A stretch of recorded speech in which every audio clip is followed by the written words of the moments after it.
أكد قدور بالجلال لاعب شبيبة الثورة أنه سيلعب في البطولة التونسية الموسم المقبل، وبالأخص فريق النجم الساحلي. صانع ألعاب نسور الصحراء أكد في تصريح خاص به شروق نيوز بأنه تلقى عرضين رسميين من مونبلييه الفرنسي والنجم الساحلي، إلا أنه فضل الوجهة التونسية مقتديا بعبد المؤمن جابو وبغداد بونجاح وكذا يوسف بلايلي. عروض كما يقول لك عروض رسميه، عروض رسميه فريق مونبيلي، عروض رسميه فريق النجم الساحلي.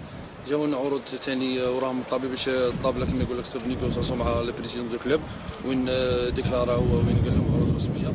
وان شاء الله كما يقول لك ديسي لاندي ماردي لاندي ديموش ان شاء الله تحدد الوجهه، كما يقول لك الوجهه بالك تكون البطوله التونسيه ان شاء الله باذن الله.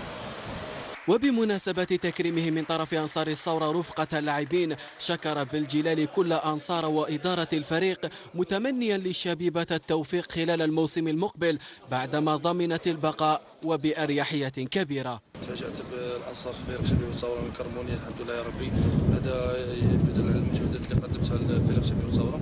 وانا كما يقول لك عبر الشروق كما يقول لك نهدي لهم تحياتي ونقول لهم فريق شباب الثورة توجور تقعد في قلبي وتوجور تقعد تستني.